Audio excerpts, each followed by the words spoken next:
እንዴት ናችሁ? ወደ ሳዲ ቲዩብ ቤተሰቦቼ ሳዲ ፋሽን የሚል ቲክቶክ አካውንት አለኝ።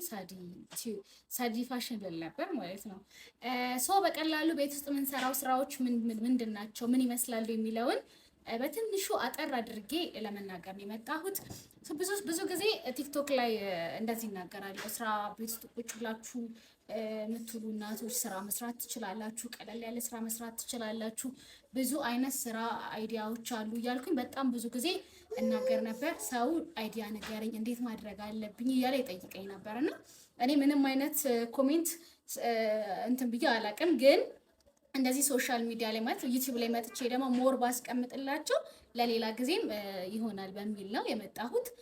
ምንድነው ቀለል ያለ ስራው ካላችሁ በመጀመሪያ ደረጃ የመጀመሪያ ቪዲዮ ስለሆነ ሰብስክራይብ፣ ሼር እንዳይረሳ።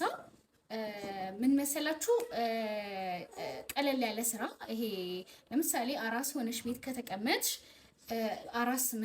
አራስ ነኝ ምን አይነት ስራ ብሰራ ሞር ልስብ ይችላል የሚለውን እንትን ትሉና ለምሳሌ ማጠቢያ ቢጃማዎች አሉ ቀለል ባሉ በአንድ ሺህ ምናምን በአንድ ሺህ ብር የሚሸጡ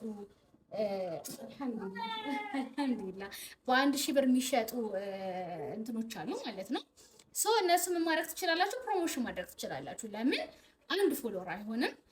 በጣም መጣር አለባችሁ፣ መሞከር አለባችሁ። በየትኛውም ሶሻል ሚዲያ ላይ ፖስት እያደረጋችሁ ለምታውቁት ሰው እንደዚህ ጀምሬያለሁ እያላችሁ እየተናገራችሁ ቤት ውስጥ ሆናችሁ መስራት ትችላላችሁ ማለት ነው።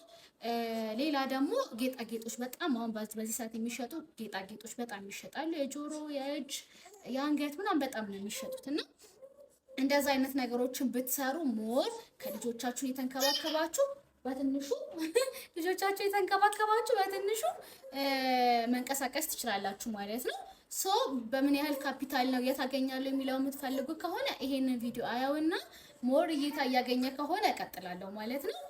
ለዛሬ አመሰግናለሁ፣ ወዳችኋለሁ። ባይ። ላይክ እንዳይረሳ።